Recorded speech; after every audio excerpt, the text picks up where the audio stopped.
Tapi bagaimana kalau suatu hari sosok tersebut datang dan bilang pada kita, tolong, aku dilecehkan, Oh, oke. pun korban, Mhm, korban kekerasan seksual. Terus apa kira-kira reaksi pertama kita? Apakah kita percaya mhm. atau meragukan atau malah kita tertawa sinis?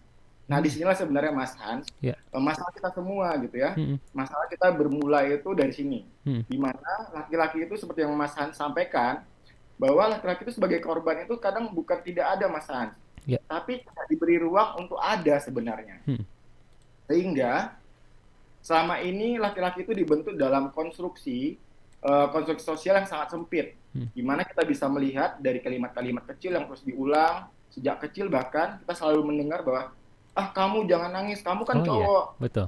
Mhm, oh kepala keluarga, iya. harus tahan banting dong, Mhm, malu dong kalau misalnya cowok itu manja seperti mhm. itu.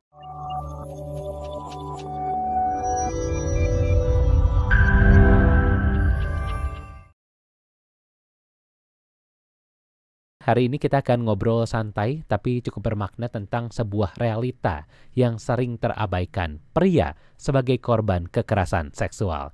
Yes, sahabat Sonora, memang Anda tidak salah dengar, meskipun sering kali dipersepsikan sebagai pihak yang kuat dan tak mungkin menjadi korban, tapi ternyata banyak pria yang juga mengalami kekerasan seksual, tapi memilih untuk diam.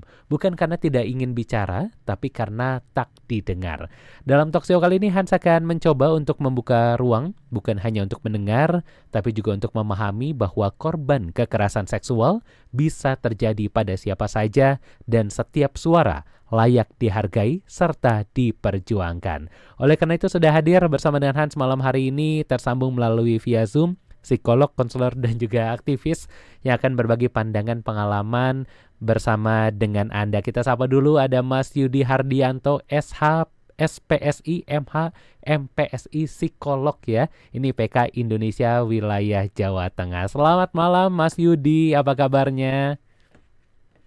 Selamat malam Mas Hans, Alhamdulillah baik. Mas Hans gimana kabarnya? Sehat baik dari Studio Sonora Jakarta Mas Yudi. Terima kasih sudah bergabung malam hari ini Mas Yudi. Ya, terima kasih juga sudah diundang di Sonora ya Mas Hans ya. Baik, Mas Yudi, ini kita mau ngomongin soal bagaimana pria juga ini ternyata bisa menjadi korban kekerasan seksual. Seringkali masyarakat Indonesia kalau ngomongin soal kekerasan seksual dalam tanda kutip seringkali dipersepsikan bahwa laki-laki ini adalah pelakunya, perempuan ini adalah korbannya. Tapi ternyata kita juga hari ini mau belajar bahwa ternyata bisa terjadi sebaliknya ataupun bahkan ada teori lain yang mungkin akan kita bahas di malam hari ini bahwa ternyata pria juga bisa menjadi korban. Bagaimana dengan data maupun fakta terkini Mas Yudi mengenai kekerasan seksual terhadap laki-laki belakangan ini? Baik, terima kasih Mas Hans untuk pengantarnya. Tapi sebelum kita memulai, mungkin Hmm. saya ingin menyapa dulu ya Sobat Sonora semua. Apa kabar semuanya? Selamat malam Sobat-Sobat Sonora yang budiman. Nah, saya ingin mengajak dulu rekan-rekan membayangkan satu gambar yang Hmm. mungkin sangat familiar bagi kita. Oke. Okay. Itu sebuah gambar seorang pria Hmm. karena biasa selalu diasosiasikan dengan sosok yang tegap, Ya. tegas, Hmm. ya, kemudian tampak tangguh di luar. Hmm. Ya, jadi itu mungkin sosok ayahnya Hmm. ataupun Hmm. kakaknya Hmm. atau suami ataupun sahabatnya sendiri. Oke. Nah, sosok ini sering digambarkan sebagai pelindung ya biasanya Mas Hans Hmm. ya. Betul. Kan orang yang perlu dilindungi seperti itu. Ya. Tapi bagaimana kalau suatu hari sosok tersebut datang dan bilang pada kita, tolong, aku dilecehkan, Oh, oke. Okay. pun korban, Hmm. korban kekerasan seksual. Terus apa kira-kira reaksi pertama kita? Apakah kita percaya Hmm. atau meragukan atau malah kita tertawa sinis? Nah, Hmm. disinilah sebenarnya Mas Hans, Ya. masalah kita semua gitu ya. Hmm. Masalah kita bermulai itu dari sini. Hmm. Di mana laki-laki itu seperti yang Mas Hans sampaikan, bahwa laki-laki itu sebagai korban itu kadang bukan tidak ada Mas Hans, Ya. tapi tidak diberi ruang untuk ada sebenarnya. Hmm. Sehingga selama ini laki-laki itu dibentuk dalam konstruksi sosial yang sangat sempit, Hmm. di mana kita bisa melihat dari kalimat-kalimat kecil yang terus diulang sejak kecil, bahkan kita selalu mendengar bahwa ah kamu jangan nangis, kamu kan Oh iya, cowok, betul. Hmm. oh kepala keluarga, Ya. harus tahan banting dong, Hmm. Malu dong kalau misalnya cowok itu manja seperti Hmm. itu. Nah, sebenarnya kalimat-kalimat ini terdengar biasa ya Mas Hans Ya. ya. Namun bila kalimat ini terus disampaikan, maka Hmm. ini dianggap sebagai pendidikan. Hmm.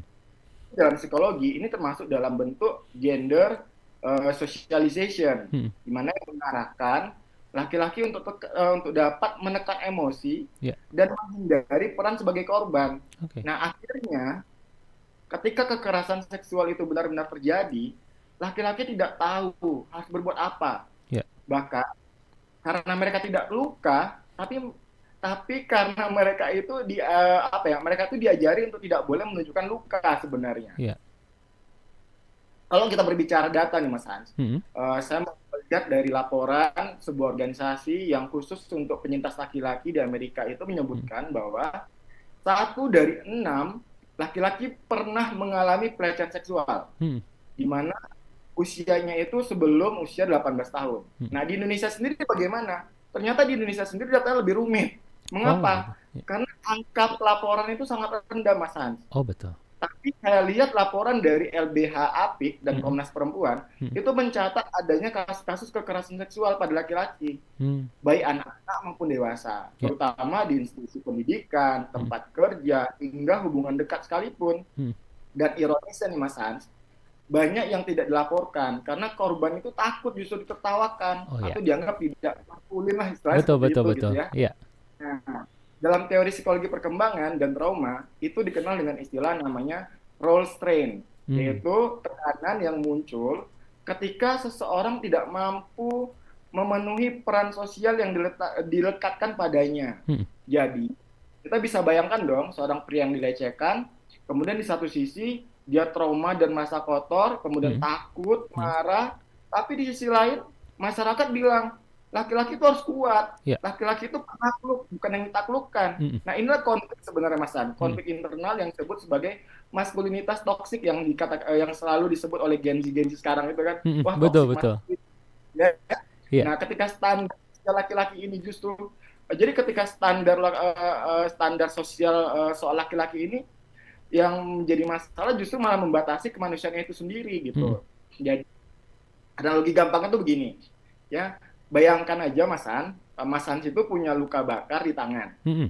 Tapi semua orang di sekitar Mas Hans tuh bilang gini, ah udahlah Hans, masa sih tangan kamu kan kuat. Iya. Akhirnya Mas Hans gimana? Cuma bisa diam toh. Tidak Mas Hans bilang, diobatin aduh ini gitu. Hmm. luka terbakar. Udahlah kamu, tangan kamu kan kuat. Hmm. Kita nggak bisa berkata-kata lagi kan, Hmm. karena kita langsung diam. Tapi lukanya itu tetap ada nggak? Tetap Ada. ada lukanya. Betul. Bahkan bisa infeksi kalau tidak pernah Obati ya. ditangani atau diobati. Hmm. Ya enggak? Betul. Nah, saya cerita sedikit Mas Han, Hmm. ternyata saya tuh pernah menangani seorang klien Mas Han ya, Hmm. klien pria, Ya. pria dewasa ya kalau kita bisa Hmm. sebut tuh mungkin sekitar usianya itu sekitar 35 tahun, Oke. di mana dia bekerja di bidang hukum waktu Hmm. itu, Hmm. sosoknya sangat berwibawa. Hmm. Namun pada saat sesi konseling, Hmm. si pasien saya ini menangis Mas Han, seperti Oh, oke. seperti anak kecil. Hmm. Dia bahkan cerita bahwa saat usia 13 tahun, Hmm. dia pernah dilecehkan oleh guru les privatnya. Oh, oke. Coba, Hmm. seorang pria juga Mas Han. Oh, oke. Hmm. Nah, terus dia bilang begini, Pak, saya benci diri saya, tapi saya tidak pernah bercerita. Hmm. Saya takut mau cerita ke siapa-siapa. Hmm. Karena nanti kalau saya cerita, orang akan mengira saya gay. Oh, Saya ya betul. pria yang menyukai sesama jenis seperti Hmm. itu. Hmm. Saya takut dianggap aneh. Iya. Bayangkan, selama 22 tahun, Hmm. dia hidup dalam diam dan benci terhadap dirinya sendiri. Hmm. Dia sukses secara karir, tapi kosong secara emosi. Oh. Dia tidak pernah percaya pada siapapun, bahkan istrinya. Hmm. Hmm. Dan ini bukan satu kasus saja, Mas Hmm. Hans. Saya yakin banyak dari kita mungkin pernah menemukan pria seperti itu di sekitar kita. Betul, Tampak betul. baik-baik saja, tapi menyimpan luka yang dalam. Hmm. Seperti itu. Betul. Ini menarik sekali Mas Yudi, memang kalau kita ngomongin soal bagaimana ternyata kekerasan terhadap laki-laki juga bukan hanya bisa dilakukan oleh lawan jenis, tapi juga ada beberapa kasus ini juga terjadi pada LSS gitu ya, LSL maksudnya, dan juga berbagai kasus lainnya.